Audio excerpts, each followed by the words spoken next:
Assalamualaikum warahmatullahi wabarakatuh. Mahasiswa sekalian, pada kesempatan ini saya akan menjelaskan salah satu contoh perhitungan manual metode Canires-Nesbor. Studi kasus kali ini adalah klasifikasi pemilihan kelas untuk siswa baru di salah satu SMA. Kita sebut saja SMA-nya SMA XYZ. Diketahui bahwa di sekolah tersebut akan ditentukan kelas untuk siswa baru yang lolos masuk di SMA tersebut. Nah, penentuan kelasnya adalah berdasarkan nilai rapor dan nilai ujian nasional. Nah, di sini pada layar sudah nampak ada 12 data. Nah, ini datanya hanya data bukan data asli, melainkan data buatan yang dipergunakan untuk tujuan pembelajaran kita saja, ya.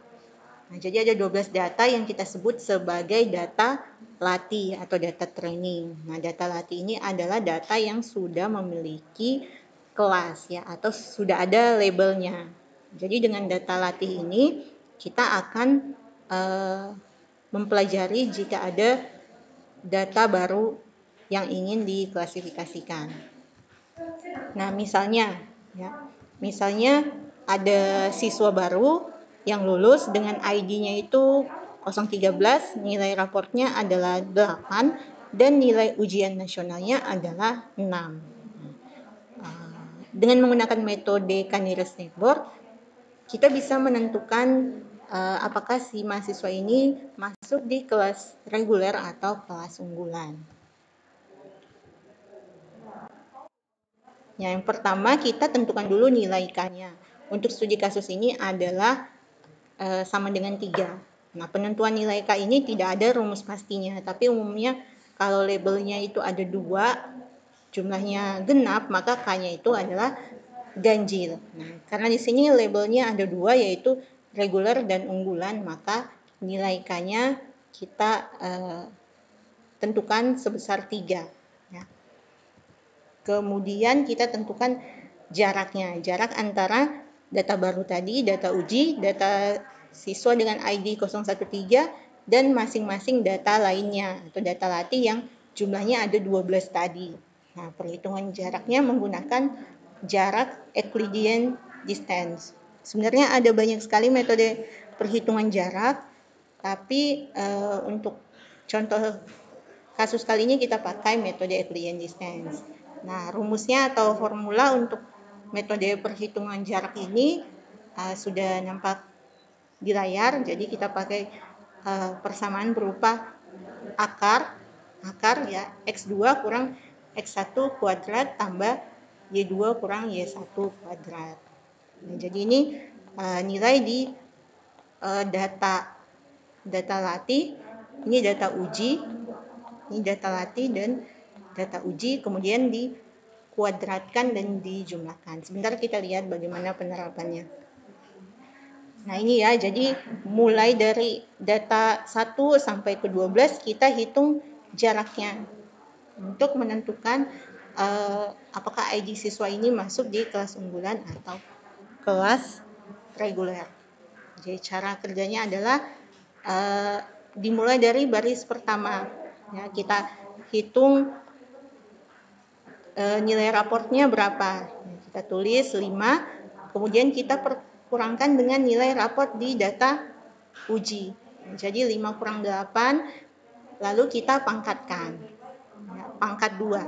5 kurang 8 pangkat 2 ditambah, ya, jadi harus ditambah. Kita ambil nilai ujian nasional di data baris pertama, dikurang dengan nilai ujian nasional di data uji.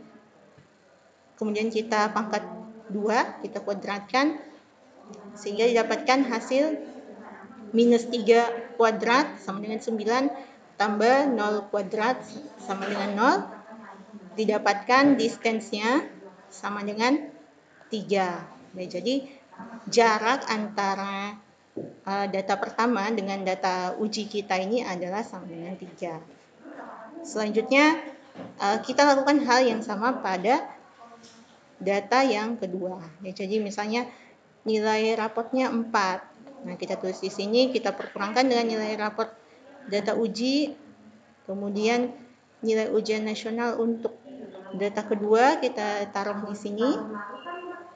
Dan kita perkurangkan dengan nilai ujian nasional di data uji. Dapatkan 16 kuadrat, hasilnya sama dengan 4. Jadi jarak antara data yang kedua dengan data uji adalah sebesar 4. Nah, kita lakukan hal yang sama data ketiga sampai data ke-12. Data ke-12, 5 dikurang 8 ditambah 5 kurang 6. Jangan lupa dikuadratkan, kemudian dicari akarnya. Ya, jadi 3 kuadrat tambah 1 kuadrat, akar 10 sama dengan 3,16. Kemudian urutkan jarak yang terbentuk. Ya, jadi kita urutkan dari kecil ke besar. Nah, kita cari di antara jarak Euclidean tadi di 12 data ini mana yang paling kecil. Ya, kita cari yang paling kecil. Ternyata yang paling kecil itu adalah ada di baris ke-6. Ya. Nilainya 1, berarti dia ada di ranking 1 atau urutan kecil, nomor 1 atau yang paling kecil di antara semuanya. Kemudian nomor 2 itu ternyata ada di baris 3, yaitu sebesar 2,24. Sama halnya di baris keempat juga 2,24. Baris ke-9 sama, dan baris ke-11. Jadi ada 4 data yang nilainya sama, yang sama-sama berada di urutan jarak terkecil kedua. Ya. Kemudian kita cari urutan jarak terkecil ketiga. Tadi kita ketahui bersama bahwa K-nya itu 3, jadi kita harus cari jarak terkecil sama dengan 3.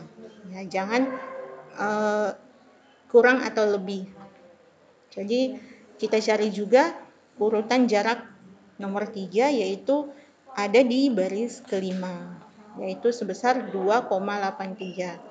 Nah, jadi didapatkan ada 6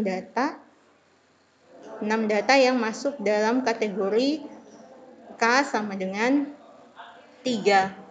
Selanjutnya tentukan kategori dari tetangga terdekat tersebut atau nearest neighbor.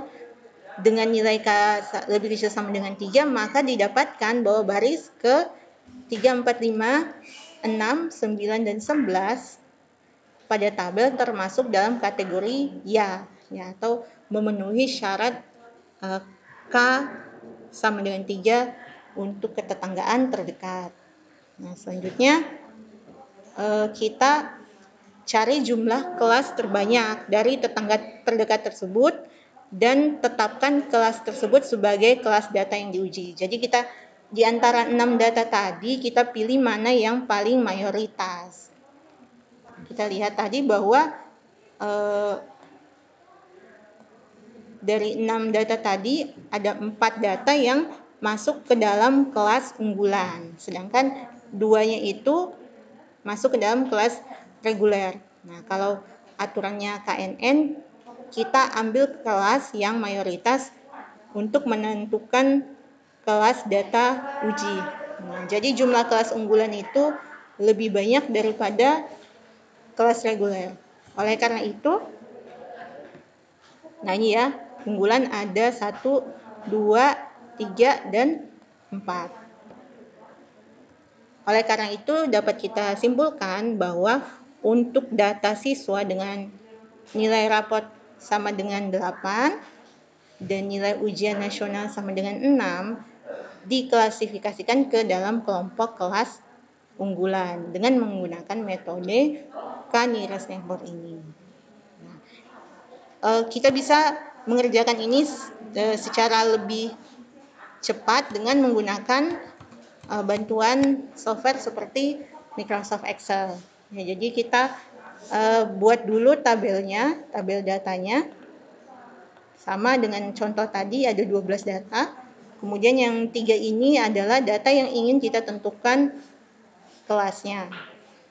Jadi kita pakai rumus jarak Euclidean tadi, kita pakai rumus SQRT yang ada di Excel. Ya, kita pakai rumus sama dengan square root ya atau akar dari, kita buka kurung, kita klik ini, data di baris pertama dikurang data di data uji ya, data di baris ke-13 8, kemudian kita kuadratkan atau pangkat 2. Kemudian kita tambah dengan buka kurung data nilai ujian nasional di baris pertama dikurang data ujian nasional untuk data ujinya. Kemudian kita pangkat 2 atau kuadratkan, balas kurung, enter. Nah, jadi didapatkan nilainya itu sama dengan 3 jaraknya, sama dengan apa yang kita hitung tadi ya, jaraknya sama dengan 3. Kemudian untuk memudahkan ketika kita menarik rumusnya, ini kita harus kunci ya. Kita kunci untuk row ke-15 supaya dia tidak bergeser ketika ditarik. Tinggal kita tarik sampai baris ke-12. Di sini kita bisa melihat bahwa ini ya, tadi baris ke-6 itu unggulan, dia masuk ke urutan pertama. Kemudian baris ketiga unggulan juga, baris keempat itu masuk ke kelas sama dengan 3, dia di kelas reguler. Ini di kelas reguler unggulan, dan yang terakhir ada di kelas unggulan ya. Nah, itu untuk kelas sama dengan 3. Nah, tadi ini yang nomor urut 1 ada di sini. Kemudian nomor urut 2 ternyata ada 4 yang nilainya sama. 1, 2, 3, 4. Kemudian yang nomor urut 3 hanya ada 1, yaitu 2,83. Nah, dalam KNN kita pilih kelas yang mayoritas ya. Jadi ini tadi unggulan ada berapa? 1, 2, 3, 4. Sedangkan reguler ada 2 ya, 1, 2. Oleh karena itu untuk data nilai rapor 8 dan nilai ujian nasional sama dengan 6 masuk di kelompok kelas sama dengan unggulan. Karena dalam KNN kita harus menggunakan kelas yang mayoritas, yaitu dalam hal ini kelas unggulannya, karena jumlahnya lebih banyak dibandingkan kelas reguler. Oke, saya kira demikian. Silakan dilanjutkan untuk ID siswa 014 dan 015 dan tentukan berapa atau apa kelas untuk ID siswa tersebut. Oke, saya kira demikian. Terima kasih atas perhatiannya. Billahi taufiq wal hidayah. Wassalamualaikum warahmatullahi wabarakatuh.